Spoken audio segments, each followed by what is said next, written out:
Yay! All right, something funky happened, but that's what happens when you go live. And so I am back. And if you missed it, I'm just going to sound crazy. So I am excited to be talking about the 5 revenue streams every indie filmmaker needs. That is what we are talking about today. And I've been doing these lives over the past few days. We are gearing up for the wrap up of our Halloween strategy session that we have going on right now. It is October 31st is the last day of this one-on-one strategy session special that we have going on, where you can get a whole strategy around how to make money with your film. That's what we've been doing. And so October 31st is the last day. But leading up to that, I wanted to do something special. And so I've been doing these lives. And today I had a little bit of technical difficulty, but we've worked it out now. And I think I'm good to go.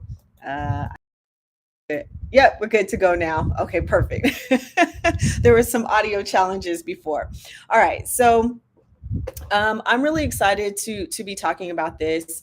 And like I said, I've been saying this is a newer channel, right? We're just kind of getting things started, getting things off the ground. So if you want to learn about something, if I haven't covered something that you're interested in, please don't hesitate to let me know in the comments, or if there's an area that I touch on that you'd like for me to dive deeper into, please let me know. I am very passionate about helping filmmakers not just make cinematic movies, but have financial success with those movies.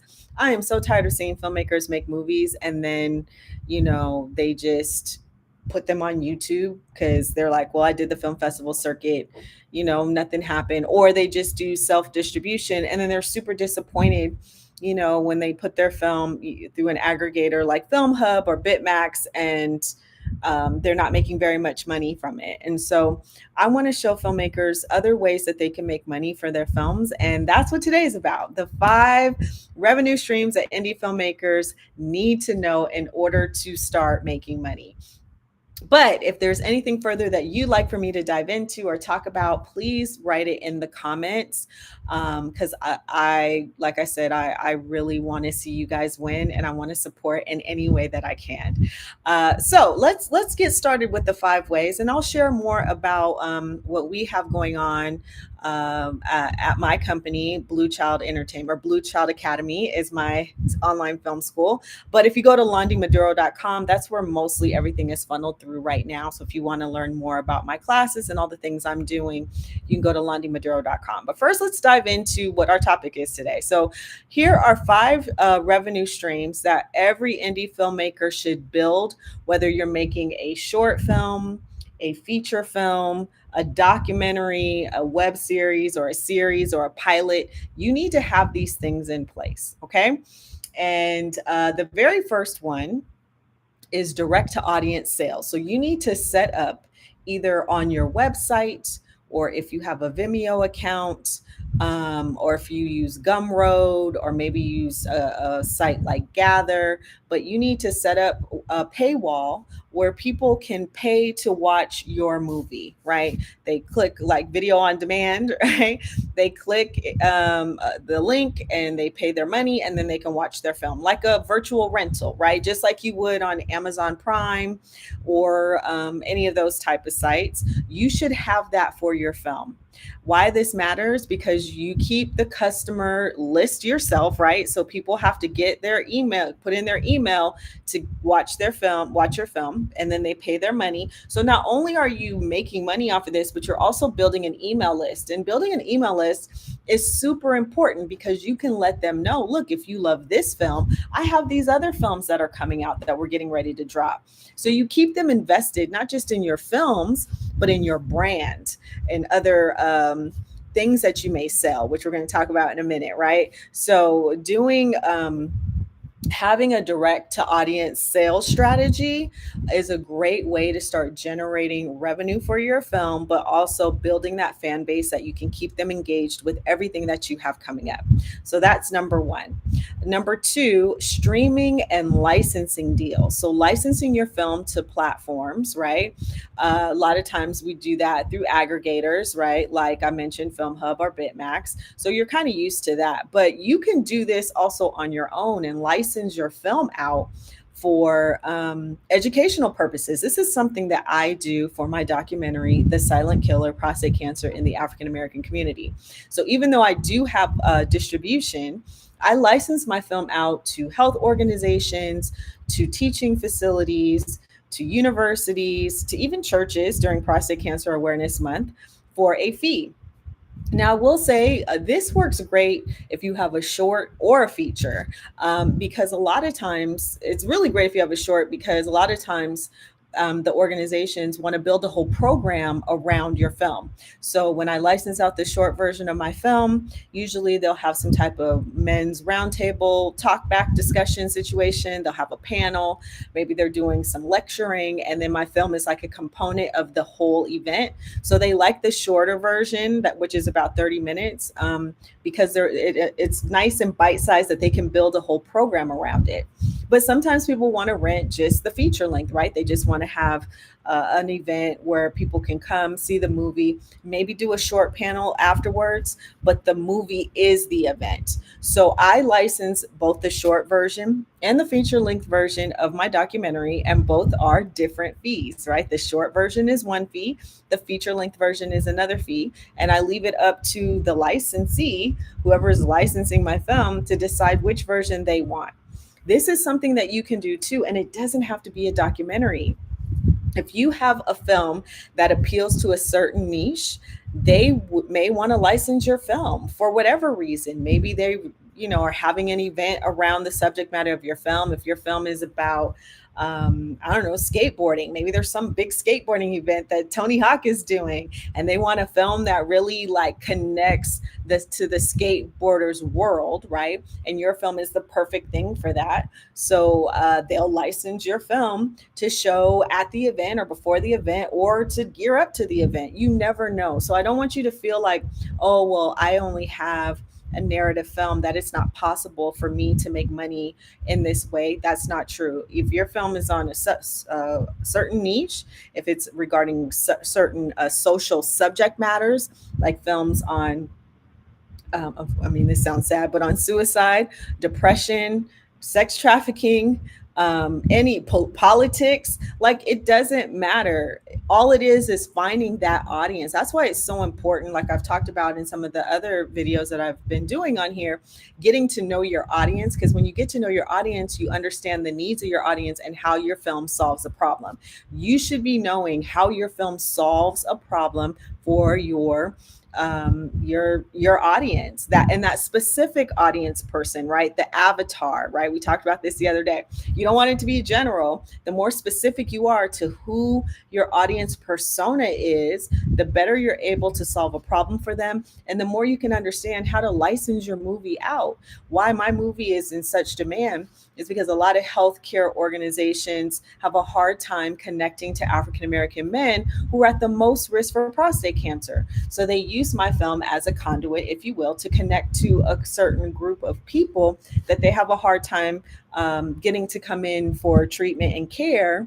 And so they use my film as an educational tool to learn, why is it that these men are not as excited about going to the doctor. So my film basically is a teaching tool, not just to educate and advocate for men dealing with prostate cancer, but also to educate healthcare professionals as to things that they can do better in order to connect to this group of people that they want to reach. So your film could be the same thing, right? It doesn't matter if it's not a documentary. If it's solving a problem for a specific audience, that audience will pay and license your film so that you could also be making some additional revenue. Okay. So, number one, direct to audience sales, selling from your Vimeo or website, or whatever paywall that you set up, where you can collect those email addresses and then have them pay a fee to watch your movie. And then streaming platforms like, excuse me, streaming and licensing your film. So streaming it on streaming platforms if you do self-distribution, but then also licensing it. And the other cool thing about having that paywall set up is when you license your film out, you can just direct them there to get it, right? You allow them to have access for a certain amount of time. You do a licensing agreement. And then when that time is over, you can take away their access because it's all set up. So you don't have to do any additional work. Once you set up that paywall, there's nothing else you have to do. I use Vimeo for mine. When I license my film out, because I have a robust Vimeo account, I have a page set up on Vimeo. They can watch it from there, have their screening with it from there. And then once their event is over at the stated time that was in our agreement, I then remove their access. And that is so something that you can do as well. Okay. So if you're just joining, we are talking about the 5 revenue streams every indie filmmaker needs.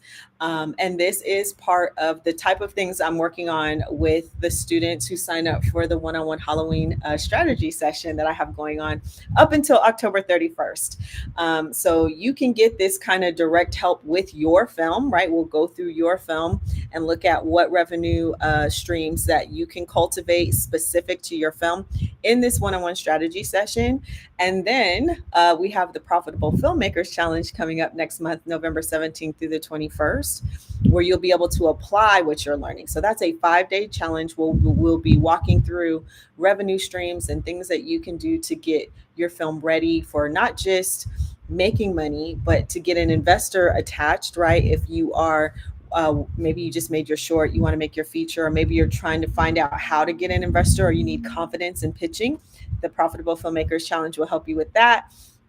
Or maybe you're just trying to figure out how to get a distributor and you're not sure, how do I, get my film distributed? The Profitable Filmmakers Challenge will help you with that, but you'll also be learning how to create revenue streams so you're not just beholden to getting distribution.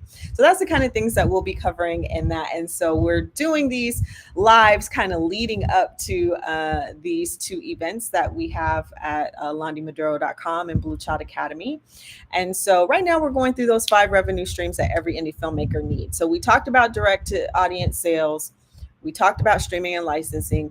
The other one, if you've listened to any video that I have done that's not on the creative side, but on business, you've heard me talk about this. Ancillary products. Oh my goodness. Every indie filmmaker should have ancillary products, merch, or physical products attached to their film. This is anything born from the world of the film, right? So an ancillary product could be a graphic novel based on your film. It could be a book, t-shirts, photo books, limited posters, digital downloads, maybe a recipe book on regarding stuff that's made in the movie, affirmation, workbook, right? Maybe a coloring book based on whatever's in your movie, maybe an actual toy or something, like if it's a horror movie and they kill people with a certain type of weapon, or maybe it's a certain type of outfit or mask that your protagonist wears, even if it's not a horror movie, right? It's anything related to the world of your film that, one, you can get your audience excited about, and 2, it can generate revenue because you can encourage your audience, right, to purchase these things and wear them to the screening of your event. Now, I'm not going to deep dive more into ancillary products because I know I talk about it a lot. I have a whole video on ancillary products and some ideas and things that you can do for ancillary products. Or if you want to learn more about that, definitely you can watch that video.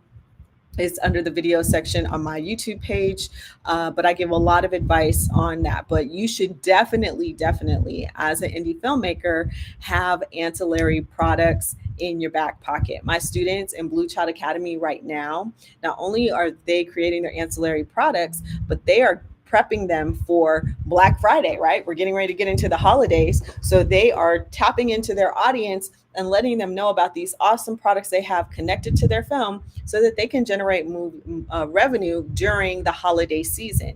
Totally something that you can do too. So make sure that you have a plan for how you're going to create products that tie into the theme of, or the world of your movie. That should always be a revenue stream. When you're doing a short, a doc, a web series, a feature film, it does not matter. You should still have products tied to your movie. Okay.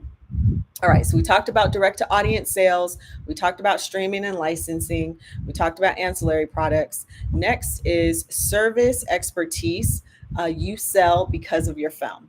So, what do I mean by that? Well, you now are considered an expert because of the research and work you did to make your movie, right? So, if you really were like, oh, I want my film to be authentic, and your film was about a shoemaker, right? Maybe this dude who makes these awesome sneakers, right? But you research, what does it take to make a really awesome sneaker, right? What are the materials that they use? What is the process? What tools are necessary? You did that research because you wanted your film to be authentic. Well, now if there's some sneaker convention and they want to license your film for that sneaker convention, they'll also may want you to come and speak about how you went about making that film, how you did your research to learn how to make this awesome sneaker. Like, they're going to want to know. And trust me, I get paid to go and speak on prostate cancer all the time. And I'm a female and a filmmaker, right? Prostate cancer is something that only affects men. Yet, I am flown all over. If you probably typed in Londi Maduro on YouTube, you're going to find a ton of stuff of me speaking on podcasts about prostate cancer, giving keynotes on prostate cancer, on panels on prostate cancer. And that's because of my movie and the research that I did for the film. People want to hear me speak on how the film came about, what I found in my research, what I found touring and traveling with the film. So I get paid to speak at different events, right? So there's several things happening here. When I go, there is a fee to license my movie, and then there's a fee for me, and then there's my travel accommodations. So that's three different ways of generating revenue from one film. Well, the travel accommodations ain't really generating revenue, they're paying for me to go. But me speaking and my film are two separate fees. So they have a choice. You can license the short in me, or you can license the feature in me, or you can just license the film and I don't have to go. You can access it through the paywall that I've set up, right? So that I can give them access for a limited time, or I can come and bring the film with me. So you have a lot of different ways that you can make money with your film. And when you are known as the expert, they want you to come. I'm telling you, when they see that you've made a film on a subject matter that really connects to that target audience or that specific niche, they will pay for you to come for Q&As, for talkbacks, for panels. You never know, maybe even training. I've actually spoke at a training event for physicians because they wanted to hear my take on patient advocacy. Sky's the limit. And it doesn't have to be a documentary. It could be on anything. You as the director, you're the expert and they want to hear from you. So that is another awesome way that you can generate revenue. You can also create a workshop around your movie, right? Especially if we go back to my sneaker analogy, what it takes to make an awesome sneaker, as a creative. I don't know, I'm just throwing that out there. And then just giving them some kind of how to ideas and things that you learned through the process of making your film. That could be a whole thing for you, right? And you can have a screening of your film and then kind of offer this workshop as a bundle, right? And it's one fee to have this whole bundle, or they can just do the workshop and then people watch the movie on their own if they click here, and that's a separate fee. Use your creativity. There's so much you can do with these things. And I think so many times we limit ourselves because we can't see, beyond what it is that we feel that we need. But you're a creative, man. You're creative, right? You made this amazing film. And yes, this may feel like a lot of work, but making your film was a lot of work, right? You wrote the script, that took time and work. You had to hire the crew. You had to find the locations, all these things that us as indie filmmakers, the multi hats we wear. I like to say we're the chief cooks and bottle washers, right? We have several people doing the jobs. Maybe there's 2 people doing the job of 5 people. So you're snappy and you're savvy. Well, this is the same thing. Use that beautiful creative brain to cultivate in a creative way, outside the box, these awesome revenue strategies that you can apply to your film and start making money from. Okay. All right. So we talked about direct to audience sales. We talked about streaming and licensing. We've talked about ancillary products. We talked about service expertise, right? So selling yourself as a service or expert. I'll come and speak to your community regarding the subject matter in my film. So number five is brand sponsors and partnerships. Number five is brand partners and sponsorships. You do not need millions of views to get sponsorships. All you need is for your film to align with the brand, the nonprofit, the university, an advocacy group, local business, or even government programs, and they will sponsor your film. This is something, again, that I did with my film. My film was sponsored by a national nonprofit. They put together something called the Black Film Series, and it was me and two other filmmakers who had films on prostate cancer and how it affects Black men. And they paid us to travel around with the film and host these screenings throughout different areas within the United States during Prostate Cancer Awareness Month. Okay. It is also how my film screened for the Congressional Black Caucus. So these organizations, they will pay for your film to tour, maybe a screening, maybe they'll sponsor something for your film, maybe an event. Definitely YouTube discussions. Like I said, if you looked up my name, you'll probably find me on several in regards to prostate cancer. You never know how your film could align with what it is that the organization or company or corporation or nonprofit needs. So reach out to them. That's how I got those opportunities. I just, I didn't know any better. I just started reaching out to all these big nonprofits and sharing with them that I had did a film on this subject matter. And I got a lot of no's, right? At first, I got a lot of no's, but the company that did all these things, as far as me touring with the film and me screening it in front of the Congressional Black Caucus, they said no, I think 3 times before I got a yes. Right? I just kept inviting them to whatever I was doing regarding the film. And then finally, a representative came to a screening I had at LA Film School, and that's when they saw how dynamic the film was. And since then, we have partnered for a long time. And that was in 2017. And my film is still in demand in 2025. It is being licensed November 1st for, I believe it's the University of Medicine in Wisconsin, the Hematology and Oncology Department. So there's no time limit. That's the other beauty about doing that type of revenue stream. If you're licensing your film out, there's no time limit, right? It doesn't matter that your film is older, right? That it came out several years ago. If the subject matter is still relevant, if people can still benefit and learn from it, if they can still enjoy it, and even if it's, like I said, on something fun like skateboarding or whatever, and they can reminisce of how it used to be, then you can still license that film and make money from it. So don't limit yourself or think, oh, my film is too old for this. You never know. Let them tell you that.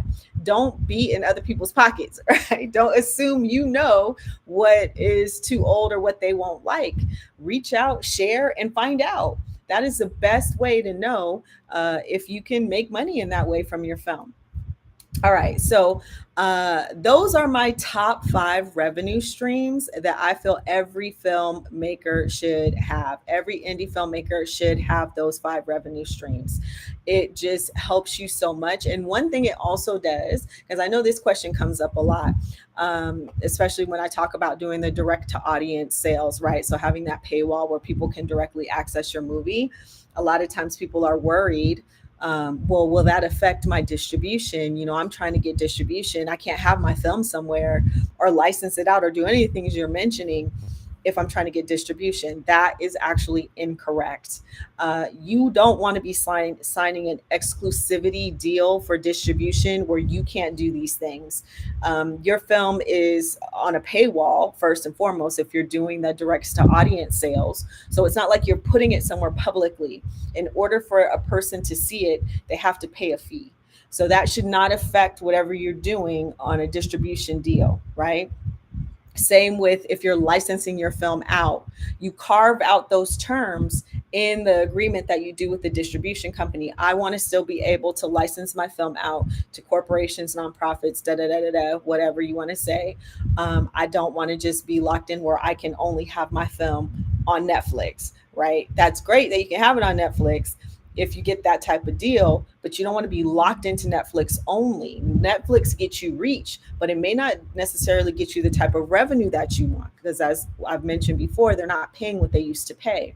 So the more that you can set up these revenue streams, it also gives you negotiating power, because you can let them know, look, I'm making money in these 5 ways. And so I don't have to take a crappy deal, right? I can really negotiate and make sure I'm getting the deal that I want, that gives me the reach I want, that's generating the kind of revenue I want, and that it's getting me the exposure that I want. Okay.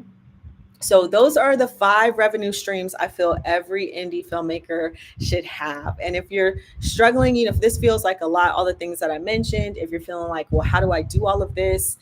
Man, this is a lot. Then definitely sign up for that Halloween strategy session that I have going on right now until October 31st. It's only $97, and you will walk away with answers to a lot of this stuff. If you send me, when you sign up, basically you're going to sign up, and once you pay, you'll get an email from me, and I'll be asking you for all your stuff, right? If you have your pitch deck, your log line, your synopsis, all that good stuff. And then once I have that, then we can look at how can we create a revenue strategy for your specific film. So that's what we do in the one-on-one strategy session. And then if you sign up for the Profitable Filmmakers Challenge, which you get a discount, it's only $97 for the Profitable Filmmakers Challenge. And if you do the one-on-one strategy session, it's $65, right? So you get to add that on to your one-on-one session for just $65, or you can upgrade to the VIP experience and get $50 off. But we do the strategy, right? We come up with it in your one-on-one strategy session, and then in the Profitable Filmmakers Challenge, you start looking at how to apply the things that you learned in your one-on-one session. So it's a great deal. Probably won't be offering this for much longer, but like I mentioned, I'm really adamant about helping indie filmmakers find their way. And as we get into the holidays, I feel like there's some opportunities that indie filmmakers have with amazing content that they're sleeping on, right? And you don't have to take my word for it. So actually, I'm going to read what one of my students who did the one-on-one strategy session, and she is going to be in the Profitable Filmmakers Challenge on November 17th. But I want you to hear what she had to say. So I recently met Londi during a monetization strategy workshop she hosted for indie filmmakers, right? As she talks about, I introduced myself. She saw my passion for guiding filmmakers through the process, and that is so sweet. Thank you, Ngozi. She goes on to say, I then registered for the one-on-one strategy session with her to get her advice and insight on a specific project of mine. And that was the game changer. Londi walked me through a thoughtful development strategy aiming not to only build a loyal audience, but also monetize while doing so. Her excitement and encouragement was a godsend. Thank you. She opened my eyes to the importance of thinking like a businesswoman when exploring how to produce my creative projects. As a follow-up, she provided a personalized strategy workbook for my project that I'm currently digging into, and I look forward to learning more from her. So yes, in your one-on-one strategy session, if you give me everything that you know in regards to your film, I will put this together for you, and we'll walk through it and talk about it in your one-on-one strategy session. But I gave Ngozi a workbook so that she, starting from November, it was a 12-month workbook, right? So from November until October of 2026, of things that she could do to start generating revenue for her series. She has a series by the time she's ready to release it, right? All in that one-on-one strategy session. She walked away with so much. She was like, oh my God, Londi, this is a lot. And I was like, great. Now we can apply it in the Profitable Filmmakers Challenge. So if you want that type of help or support, you got 4 days to take advantage of this special that I have going on. I'm telling you, you will walk away with a lot. And if not, if you're not ready for that, that's totally fine. I hope you got something out of this, right? That now maybe those creative juices are flowing into how you can apply some of these things to your film. And Ngozi was definitely thinking, well, Londi, I don't, my film or my project, I don't know that it fits what you're talking about. And she left with a ton of stuff like, oh my God, I did not see all of this before, right? And that's pretty typical, right? Just because your film is a buddy movie or it's about your wayward auntie, whatever it is, there's definitely probably something in there that could still appeal, right, to your target audience. It's just you haven't taken the time to really think about the problem you're solving for the audience. And once you really understand how to start doing that, the products and services and all these other things that you can do will fall into place. But you have to connect to that target audience and the problem that your film solves. Everything boils down to that. Once you're clear on that, it's easy to figure out the revenue streams that you can create to start making money, right? Under these five that I mentioned, it's easier to figure out what those actually will look like for your specific project. Okay? All right. I hope you found this helpful. I love teaching this stuff. Definitely, like I said, comment. Let me know what you think. Subscribe. Tell your friends, tell your filmmaking friends to subscribe and share about this if you found it helpful. And let me know what you'd like to learn next. If you're curious about our other classes and workshops, please go to londymaduro.com. You can always look at Blue Child Academy. That is my 12-month program. That's the big boy, right? 12 months of this. So in that program, we tackle both the business side and creative side of cinematic storytelling so that at the end, those students leave with a feature length film that's generating revenue and they're able to get distribution, all that good stuff. Okay. All right, everyone. Well, I hope you found this helpful. It's always my pleasure. I may be back tomorrow to do another live on this subject matter or another subject matter, but in the business side of filmmaking realm. But in the meantime, please keep creating. Please don't be discouraged by the business side. I want to see you win. And when you start to understand these things and you really start to use your creativity to put it into the business side, there is no limit to what you can create and the amount of money you can generate. All right. Okay, everyone. Until next time. See you later. Bye bye.